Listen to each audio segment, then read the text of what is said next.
So we have mentioned that we have assignments. That doesn't count. Okay. And what's more is the assignment questions, if you see it, then it also means that you won't see those questions in your exam. So we are not going to use the same questions from the assignment. We are not selecting the assignment question and then choose them to be included in the exam. What we really hope is that the assignment questions are going to train your mind, your understanding about a topic. And then if you can understand the topic well, then you can solve the problems in the exam. Is that okay? So this is usually our design. So we are going to give you very challenging assignment questions, but also interesting. Okay. So for instance, we are going to talk about logic. And then logic, there are lots of puzzles. So there are logic puzzles. So you will see that in the assignment, but probably you won't see them in the exam. Okay. So some famous logic puzzle is something like this. Okay. You have this, there is a question is like send more money. Okay. So there is a puzzle that looks like this. You want to represent, so you want to find what? You want to find for each symbol a number from 1 to 0, 0, 1, 2, 3 up to 9 to represent them. Different English character represent different digits. Okay. So S should be different from E, and then we want to find a way such that this becomes correct. Okay. Okay. So for this question, maybe the first task that we want is we want to use some clever way such that we can find out some digits and then discover one by one. And then, so we want to find one set of solution. This is good. Okay, if you can find a solution, this is good. And the more challenging part is that, can you show that your solution is the only solution to this problem? Okay, or maybe on the other hand, maybe you want to show that for this problem there can't be any solution. Usually, there can't be any solution is the hardest one, because how can you show that there can't be any, unless you tried all of the possibilities, right? So, but in logic, the key point is that we want to use some reasoning so that you can still argue there is only one solution or there is no solution by using as few sentences as possible. You don't want to say that I have tried all the, how many? I don't know, maybe n factorial combinations of the choice here, and then none of them works. Okay, good. So, but this is a very long proof, and it probably relies on computer to help.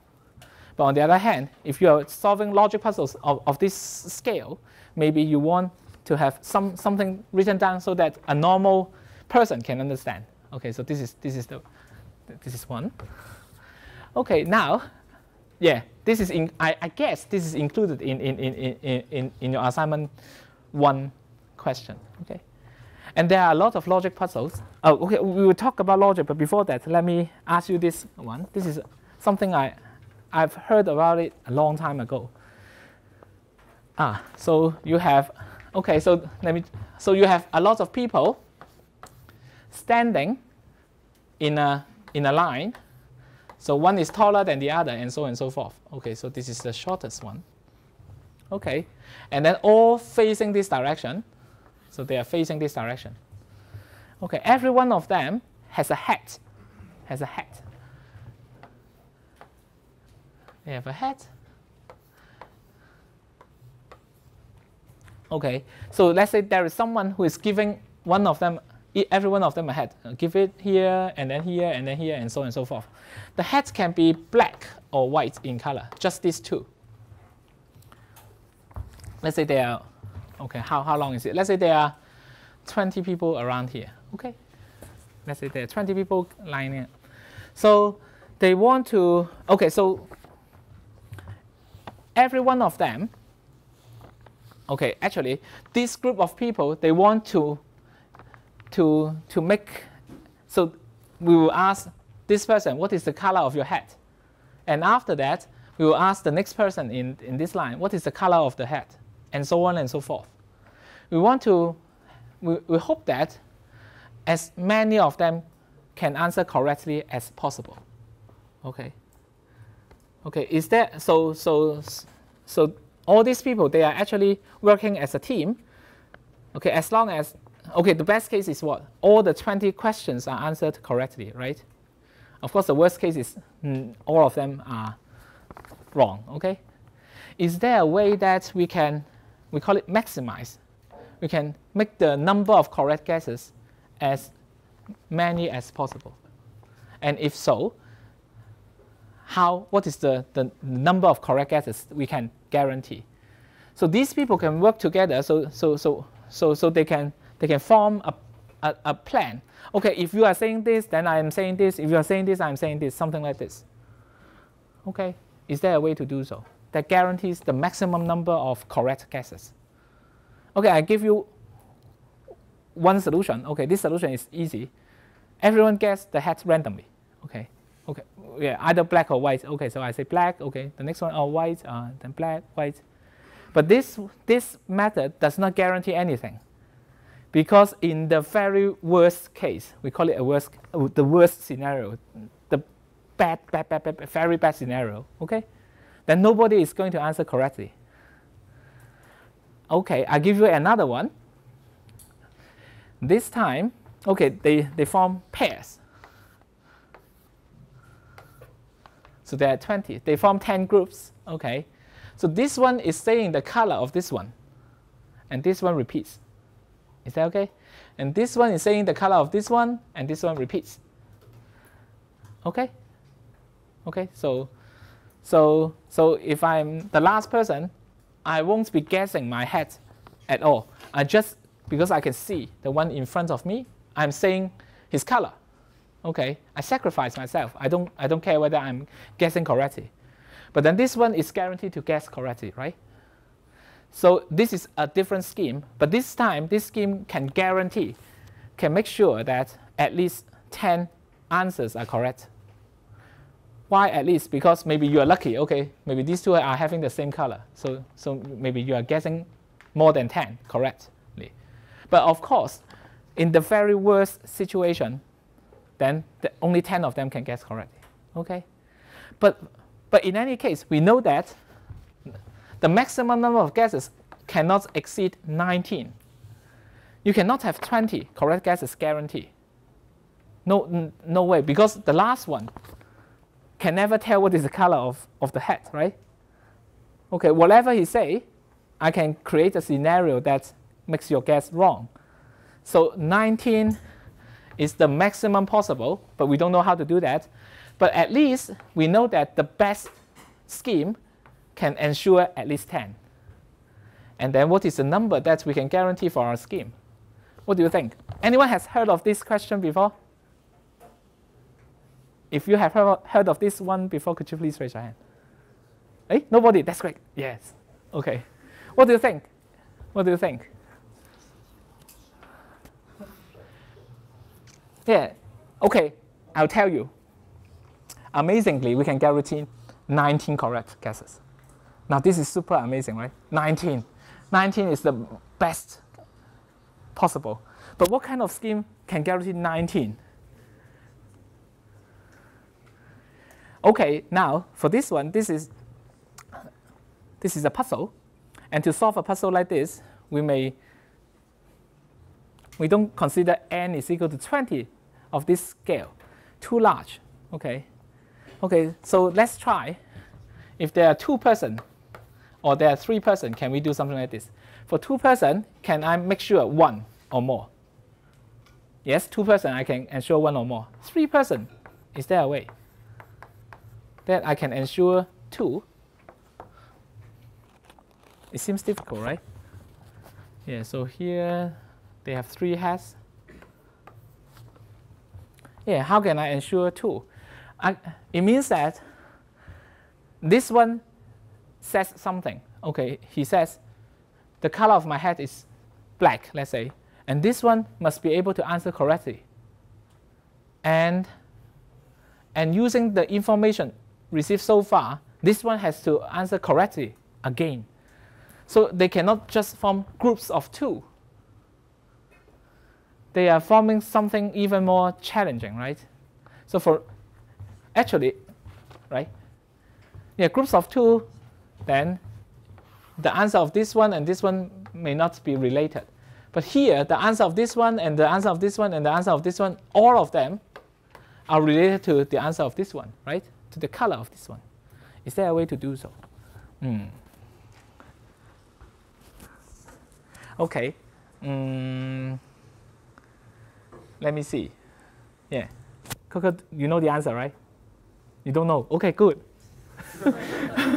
Okay. Could the person say something else or waving his hands? Ah, no, he cannot.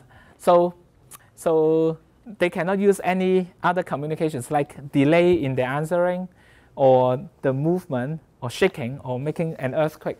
Yeah, they cannot. Yes. Okay. Yeah. Good question. Okay. Okay. Let us keep this question for a moment. Maybe something in the course material will help you answer this question. Okay. Okay. So we are going to talk about for logic. So we are talking about logic now, the introduction to logic. And then logic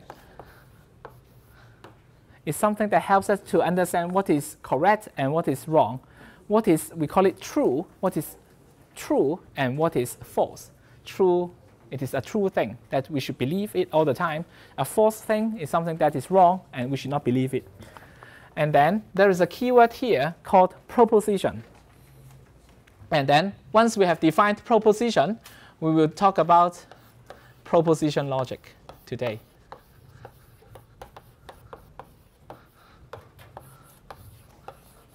Okay. So what is a proposition? Proposition comes from the word propose, right? Yeah, so what is propose? Okay. Propose, of course, yeah. Propose, 2 persons, one propose to the other. Will you marry me? Okay, yes or no. So this is a propose. Propose is, this is just a very thin scenario. Okay, so in a broader sense, propose is I'm claiming something. I want you to believe me, or I have something that I want to tell you. But then the things that I'm going to tell you may be correct or may be wrong. But in any case, it is only one of these two options. Okay, either yes or no, either true or false. So propose is I'm going to propose some statement to you, and then you decide. Okay, so in logic or in mathematics, a proposition, so this is, what is a proposition? So we have a definition of it.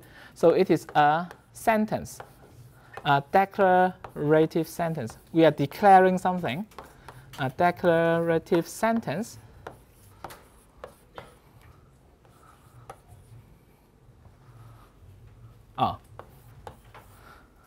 Let me define something first. Okay, before we, so I need to define what is a declarative sentence. A declarative sentence is a sentence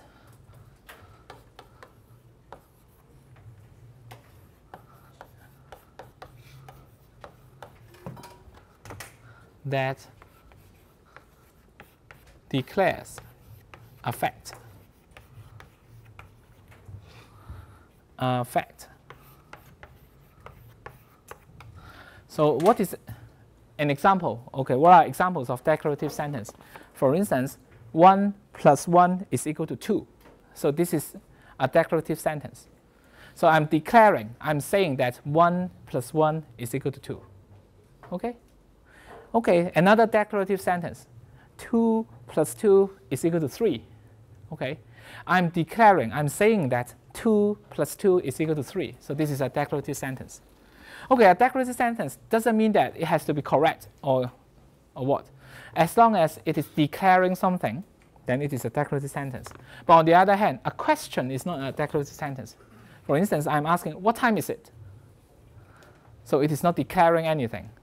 Okay, I'm asking you something. It's not declaring. Or read this carefully. Read this note carefully. So I'm commanding you to do something. So this is not declaring things. Okay. So I hope you understand that declarative sentence always relate to a fact. But then this fact, this sentence, or the meaning of this sentence could be correct or could be wrong. Okay? Now, based on declarative sentence, using the board here, then we can talk about what is a proposition.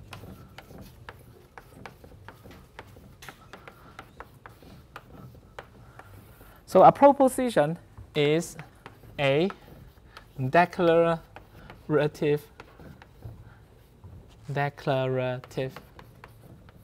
sentence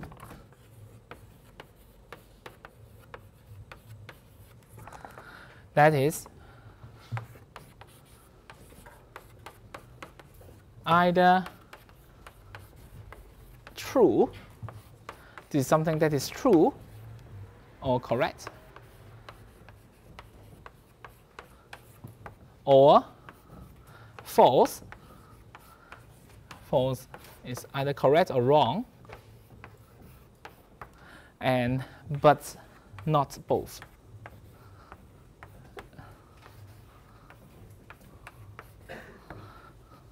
Okay, it's strange. Okay, it's strange, but let's see. For instance, 1 plus 1 is equal to 2. Then this is a proposition. This is, first of all, this is a declarative sentence, right?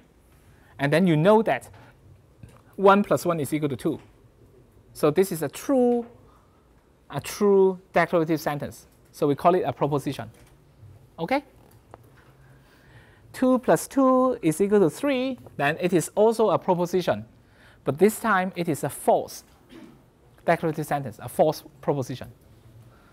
Okay, so what are things that can be either true or false and both? Okay, for instance, x plus 1 is equal to 2.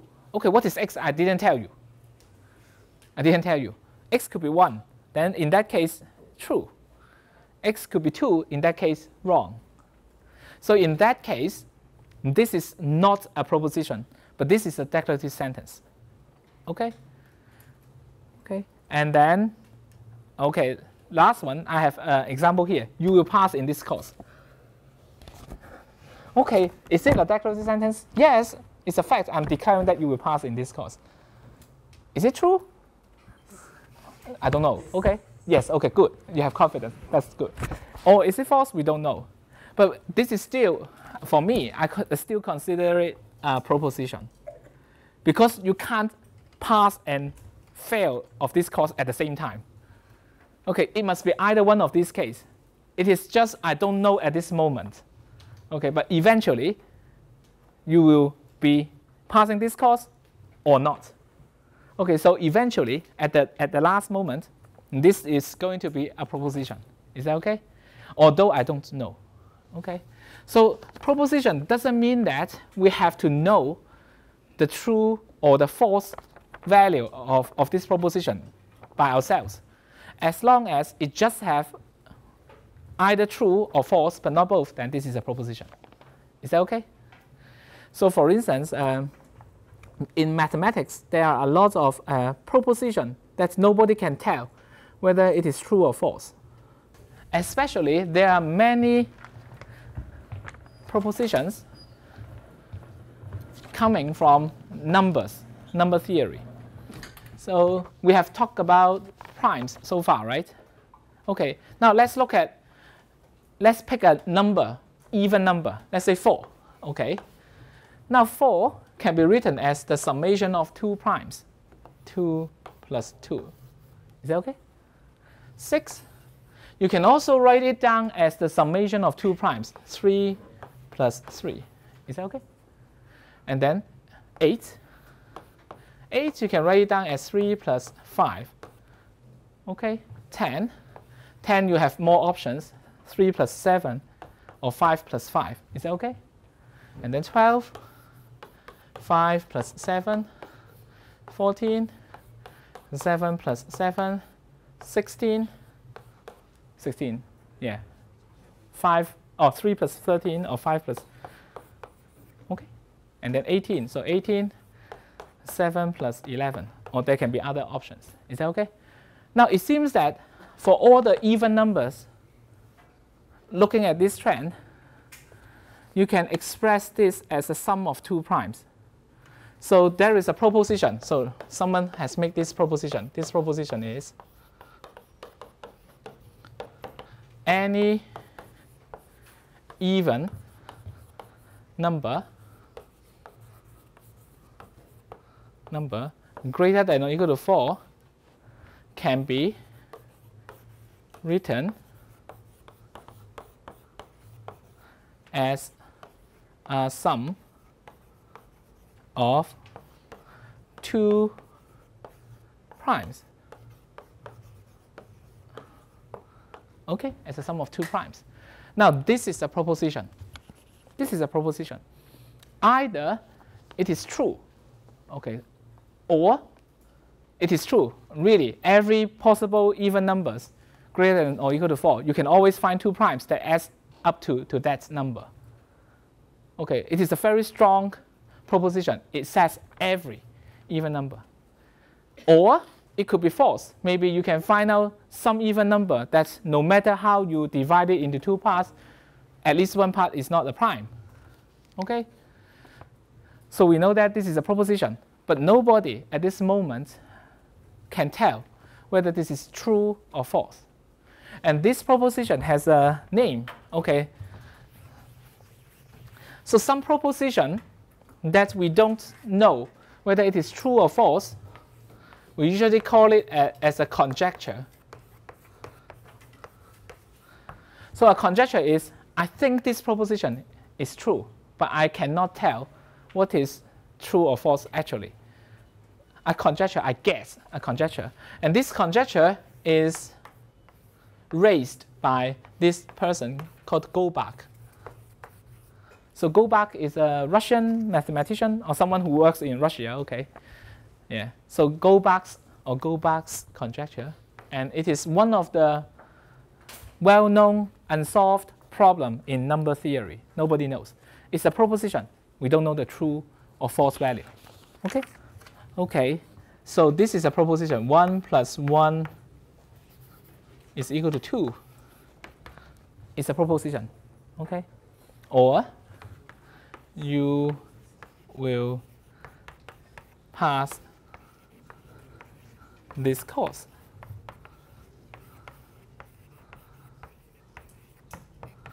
Okay. Now proposition is some discrete thing. So this is a sentence, right? This is a sentence. So as long as it is some discrete things, we can we can use a variable to represent it. Maybe you can let the little character p to refer to this sentence. So whenever I want to talk about this sentence, I can use p. Is that okay? So we may let p to be the proposition of this one. Or we can use q to represent this sentence. Is that okay? So it's like what? Like when we are doing algebra, we are using x to represent a certain kind of number.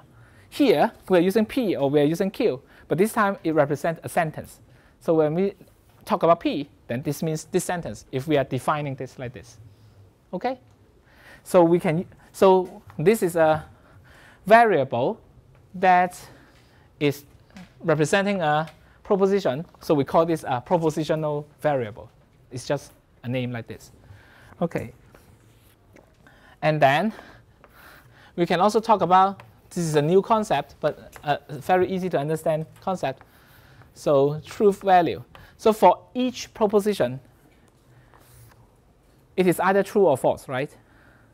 If it is true, then we say that the truth value is true.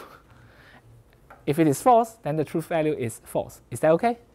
So for this sentence, 1 plus 1 is equal to true, then we have the truth value of this one is this one. The truth value of this one is true. Okay? And sometimes we use a short form, t, to represent it. Now for this one, I don't know. Okay, so but let's, yeah, I don't know yet. Okay, let's say r is this time it represents 1 plus 1 is equal to 3 this time. Now for this r, then we know the truth value of this one is false, false, and then we usually use the symbol f to represent it. Is that okay?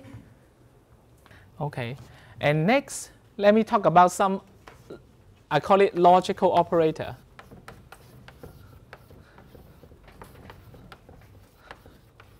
operator. So operator is something that works on a proposition or a number of propositions to create another one. Okay? So the first operator that I want to talk about is the negation operator.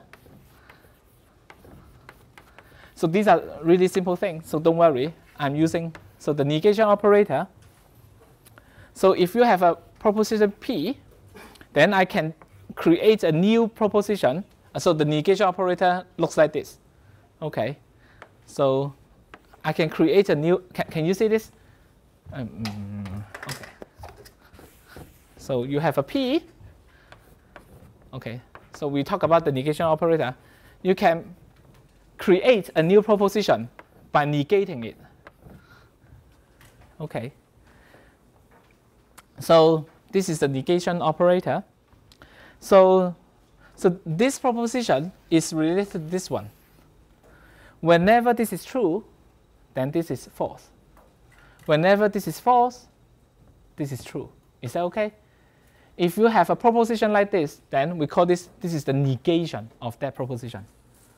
Okay, I'm talking about things very strange, but it is easy. So for instance, 1 plus 1 equals to 2. This is a proposition. Okay, I don't know whether it is true or false, but I can create something that whenever this is true, then the new proposition will be false. And whenever this is false, the new proposition will be true. So what can I do? Okay, so let's say P is equal to 1 plus 1 is equal to 2. Then negation of P can be something like 1 plus 1 is not equal to 2. Do you understand my point? Now these two propositions, they have very interesting behavior. They have very interesting behavior. I don't know whether 1 plus 1 is equal to 2 or not, but if it is true, then 1 plus 1 not equal to 2 will have the opposite truth value. Okay, so this is the negation. Okay? Okay? Okay, so let's try English. Okay. So suppose that I have a sentence or a proposition like Simon's PC runs Windows XP. Okay, an old one. Okay. I don't know why he's still using Windows XP. Maybe for some old reason. Okay, now Simon's PC runs Windows XP. This is a proposition. Is there a way? I don't know. Okay, I'm not that close with Simon, so I don't know whether his PC runs Windows XP. But still, this is a proposition. I want to make another one so that they are always going opposite. So what should I do? So Simon's PC runs Windows XP. So the negation of this one, the opposite of this one is what? Simon's PC does not run. Very good. So very good. Yeah. Simon's PC does not run Windows XP. So even if I don't know who is Simon, but I still know that these two propositions, one is the opposite of the other. So this is what is meant by negation. Okay? This one. This one is a little bit tricky. Okay, so let's say Kirker's PC this time. Okay, Kirker's PC has at least 36 gigabytes of memory. Okay, very small nowadays. Okay, but at least. Okay, at least. So Kirker's PC has at least 32 gigabytes of memory. So what is the opposite of this one?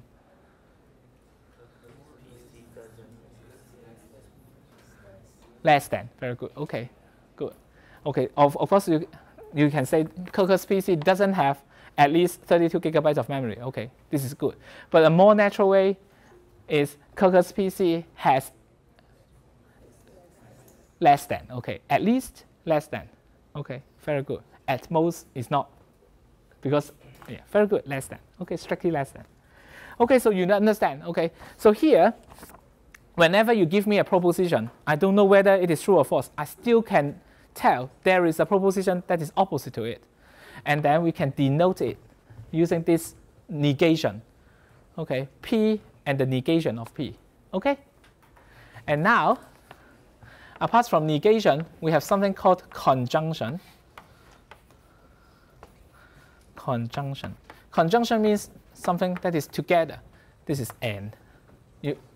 it reads n as n. So I have proposition P, I have a proposition Q. I have two different propositions, but I can create a new one. I call it P and Q. So what does it mean? Okay, P and Q will be true only when both of them are true.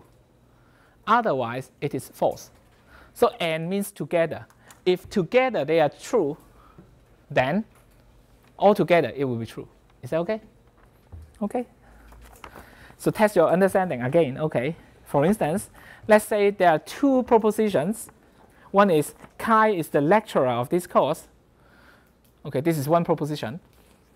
And the other one is this course is held on Monday and Friday. So we have two propositions. And of course, by this time, you know that what is the truth value of these two ones, right? So the first one, Kai is the lecturer of this course. Is it true or is it false? True. Very good. Okay. The course, okay, this course is held on Monday and Friday. Is it true or is it false? False. So how about the and of them, the conjunction of them? False. Very good. That's it. Okay. Okay. Easy. Okay. Now, so this reads as and. It looks like A. It looks like the English character A, right? So together and. So and. Okay. Now, something that is similar, we call it the disjunction.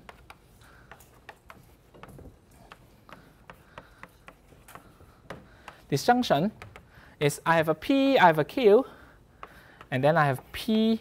This is reads as or, P or Q. So whenever at least one of them is true, then this is going to be true. Or. So it is not like you cannot have both true. If this is true, true. If this is true, true. If both of them are true, it is still true. Is that okay? So using the two propositions we have, Kai is the lecturer of this course, and this course is held on Monday and Friday, then the disjunction or will be true. Okay. Okay, we know the first one is true, then we can forget about the next one. Very good. Okay, and then, so these are the three very basic logic operators. But we have one more. We call it exclusive or. Okay, now this is going to be the hints for the puzzle. I'll let you think about it at home. We can talk about this on Wednesday. Okay, yeah. So this exclusive or. So what is exclusive or? Usually, it is written with this symbol. So I have a P, a proposition P, I have a Q, then I can create something like P exclusive or Q. Exclusive or means that exactly one of them is true, then it is true. Exactly. If both of them are true, it is false. Is that okay? So it is going to differentiate with this disjunction. Disjunction is one of them true, okay. But here we need to have one of them true, one of them false. Okay? So using the same example, let's say the first sentence is Kai is the lecturer of this course. And then the second sentence, the second proposition is this course is held on Monday and Friday. After you read the first sentence, Kai is the lecturer of this course, you know that the disjunction or will be true. But still, at this moment, you don't know the exclusive or whether it is true or not. You have to listen to the next one. The next one says, okay, the course is on Monday and Friday, and you know that this is false. So one of them is true, one of them is false. So in the other case, this will be true. Is that okay? Okay. Now, the hints. Okay. So two things that I want you to try to think about it. One is, okay, now P is a proposition, Q is a proposition. We make a new one, P exclusive for Q. So this becomes a new proposition, right? We can also now talk about something like P exclusive for Q. So I get something. This is a proposition. And then I have another one, exclusive for R. Okay? Then you can talk about what is it. Okay? Now the first thing that I want to ask you is to check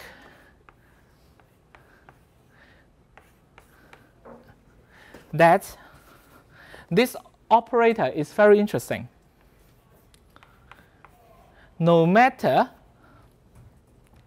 what is the true value of PQR? This one is always the same as this one. They are the same. Okay. So in that sense, this ordering of the bracket does not matter. We can do this two first and do this later.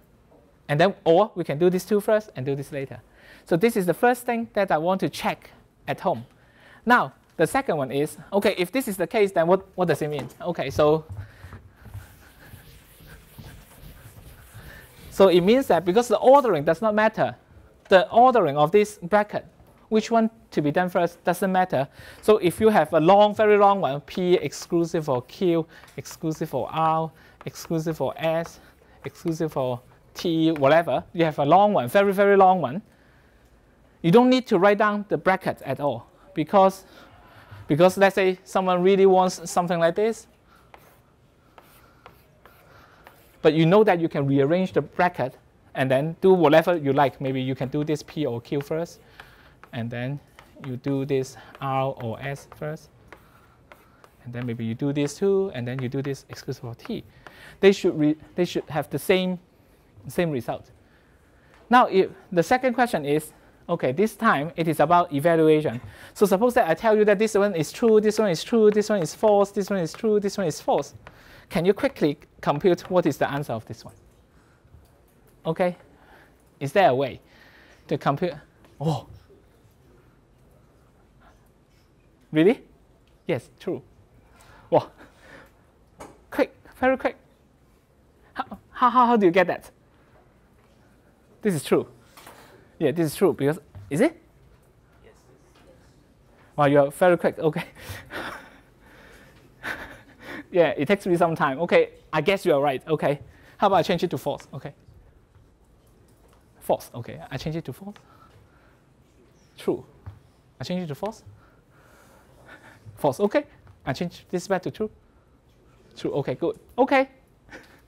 This is the hint for the IQ question. Okay, see if you can come up with a solution that has 19 correct answers. Okay, thanks all. Okay.